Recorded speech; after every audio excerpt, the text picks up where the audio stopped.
Hola amigos. Hay muchos comentaristas que a lo largo de varios vídeos, suelen preguntarse cómo Rusia le ha podido vender a un miembro de la OTAN como Turquía los S-400, dando por hecho que acabarían en manos de Estados Unidos para su estudio.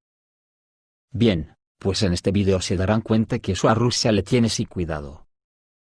Si Estados Unidos quiere comprar los S-400 de Turquía, le costará $10 millones de los que no tienen respaldo, y Turquía está lista para vender el S-400 ruso a Estados Unidos por $10 millones.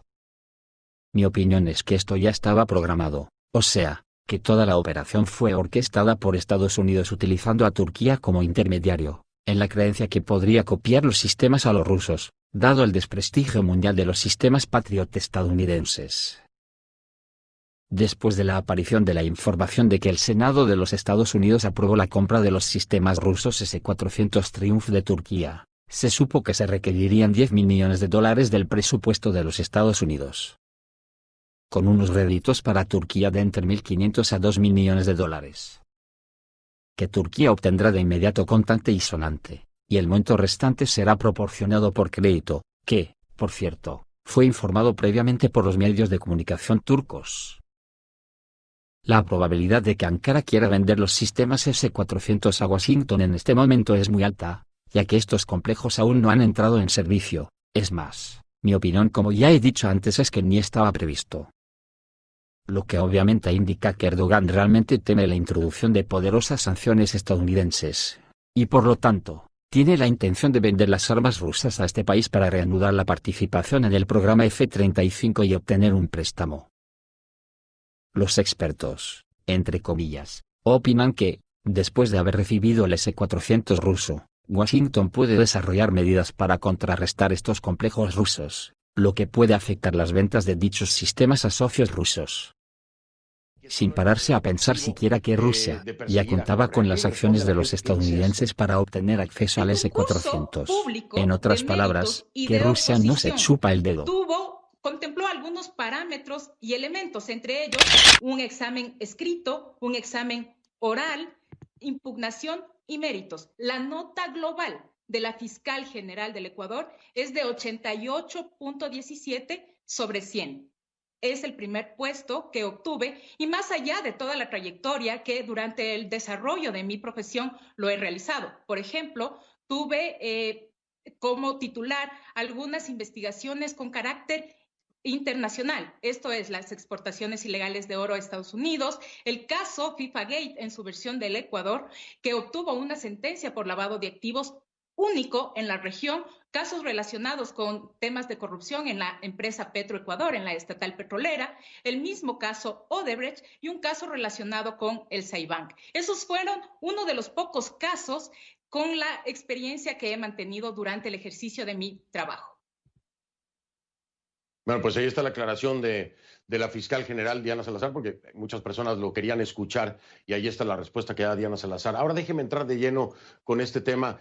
Fiscal, vamos a entender algo. Hoy se ha dado una sentencia que es histórica, en efecto, en contra del expresidente Correa, en contra del exvicepresidente Jorge Glass y de los demás implicados. Pero quiero preguntarle, ¿esto es lo único que hay en investigación?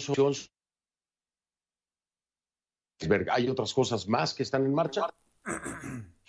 Existen otras investigaciones que se derivaron precisamente de la investigación madre que obtuvimos esta sentencia. La Fiscalía ya llegó a establecer y en su momento se iniciaron. También el Tribunal de la Corte Nacional de Justicia así lo ha establecido y la Fiscalía dará cumplimiento. Son conductas como el peculado, el enriquecimiento ilícito, el lavado de activos.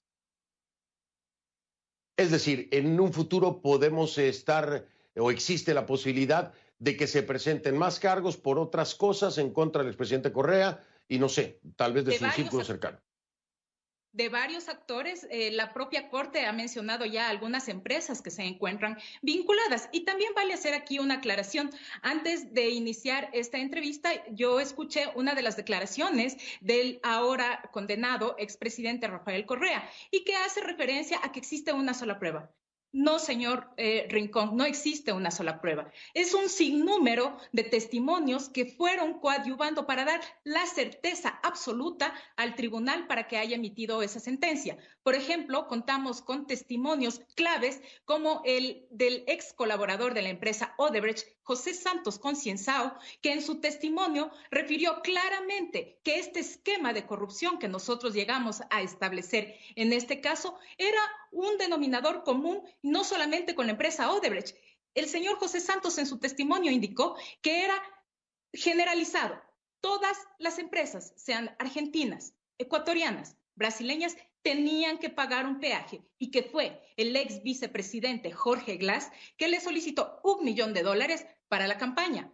Otro de los empresarios, por ejemplo, el señor Pedro Verduga, indicó que le solicitaron $1 millón luego de haber sido beneficiario de uno de los contratos y que así se tenían que manejar y fue inducido a pagar para mantener toda esta estrategia. Asimismo, otro de los asesores cercanos al ex secretario jurídico de la Presidencia de la República, frente al tribunal y frente a la propia pregunta del ex secretario jurídico, respondió que le entregó en sus manos los sobres que contenían dinero producto de Odebrecht, de los sobornos. Como vemos, no corresponde solamente a un cuaderno, son además los registros que realizaba la propia señora Laura Terán, que ahora ha sido sentenciada también en calidad de cómplice y en el cual se establecían fechas, nombres, codificaciones y registros de las cantidades de las empresas que pagaban por estos servicios y que corresponde a una estructura criminal conformada por exfuncionarios públicos con el expresidente Rafael Correa a la cabeza y personas, empresarios dedicados a la actividad privada que a cambio de obtener contratos con el Estado pagaban todos los gastos del movimiento y también en unos casos temas relacionados con el propio Estado. Por ejemplo, lo emblemático, una campaña denominada Salvemos el Yasuní fue cancelada por uno de los empresarios y solicitada a su vez por el ciudadano Fernando Alvarado, que ahora también ha sido sentenciado. Esos son los hechos. El tribunal que dictó la sentencia no nos notificó la sentencia escrita, completa.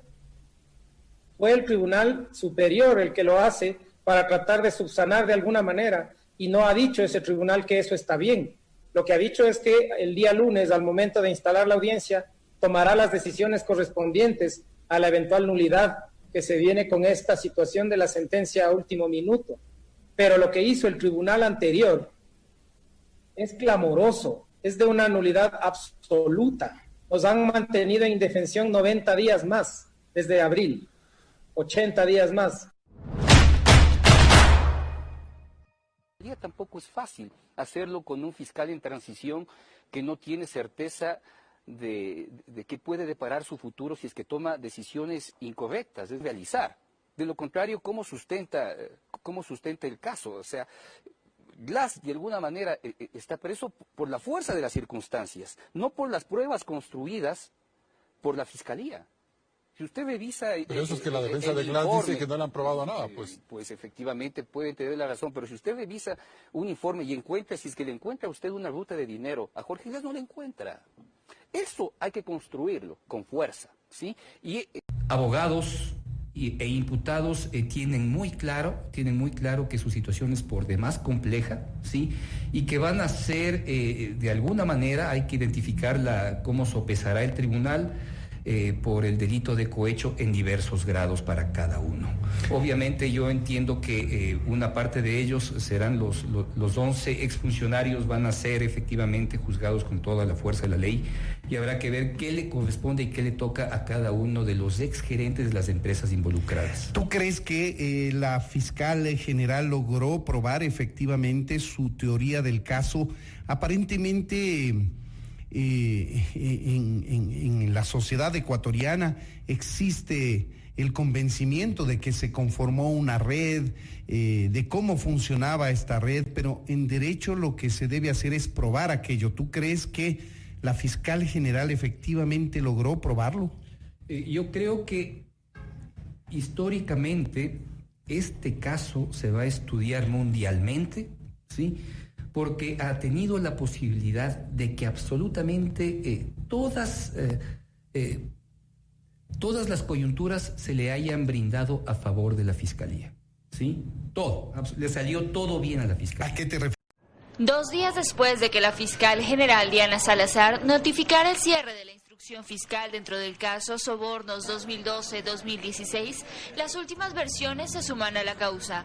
Este miércoles, la exsecretaria de Rafael Correa, François Villalba, se refirió al tema y negó las aseveraciones de Pamela Martínez en su testimonio anticipado. Según su defensa, aseguró que el supuesto préstamo de $6,000 al expresidente Rafael Correa provenía del Fondo Solidario de Alianza País. Ha comparecido con los recibos con los que se demuestra que ese préstamo fue debidamente cancelado. Ha manifestado sobre cómo trabajaba el Fondo de Solidaridad, en el cual aportaban ciertos funcionarios de la presidencia. En su testimonio, Martínez aseguró que recibió una llamada de Villalba en la que solicitó el dinero y aseguró que él mismo derivó del remanente de aportes de varias empresas para las campañas de la lista 35. La versión, el testimonio anticipado que ha rendido la doctora Martínez carece de veracidad. Dentro de este mismo caso, la jueza nacional Daniela Camacho inadmitió la acusación particular del activista político Fernando Villavicencio y el exasambleísta César Montúfar. Por medio de una providencia manifestó que no es procedente invocar su condición de víctima, pues la causa trata de un delito contra la administración pública. No justificaron un interés directo. Sin embargo, la jueza ha aceptado a trámite la acusación por parte de la Procuraduría, lo cual considero que es correcto. El 4 de septiembre, al reconocer su firme rúbrica, el procurador anunció que el daño material para el Estado por este caso asciende a los $22,5 millones. En Quito, Daniela Valencia, 24 horas. Bueno, evidentemente esto tiene un tinte político. A mí esa cuestión no me puede obnubilar en el tema de que yo tengo que presentar mi informe lo más pegado a los hechos. Claro, lo que no quisiera que usted la presione diciendo, usted dice, bueno, Mena no tiene nada, no le hago nada. Sí, pero ponle algo para que salga algo. Dile que era un hombre poderoso. No, señor, no. Me doy cuenta que es muy político el asunto y mi informe por lo menos no va a tener tintes políticos. Yo voy a reportar lo que encuentro, lo que ustedes me han dicho. Todo gira alrededor de la publicación de Villavicencio y Zurita y alrededor del cuaderno de Pamela Martínez, lo cual en ningún caso, para ninguna legislación, es prueba suficiente de lo que se está acusando y mucho menos para acusarle a Rafael Correa y a Jorge Glass de instigación, de cohecho. Es absurdo por donde se lo quiera ver. La publicación de Villavicencio y Zurita dice Odebrecht puso presidente. Y resulta que Odebrecht no es acusado siquiera y mucho menos sentenciado. Así que no solo Odebrecht, no nos olvidemos del escándalo de INA Papers, en donde el principal, yo le denomino el padrino de INA, es el señor Cai Rung Wo, que actuaba a nombre de Sinohydro. Pues bueno, el señor Cai Rung Wo también fue sobreseído y la compañía Sinohydro tampoco está responsabilizada acá.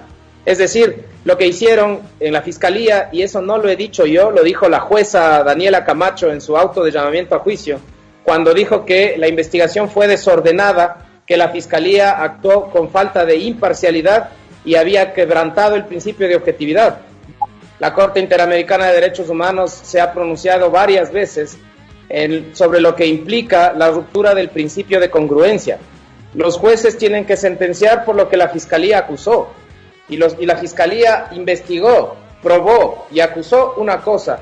Los jueces hoy, lo que debieron haber hecho, digamos, el martes, es reconocer la inocencia de los procesados, estableciendo que la Fiscalía no pudo probar su teoría del caso. El sistema judicial en el Ecuador debe tener alrededor de 15,000 procesos represados al menos.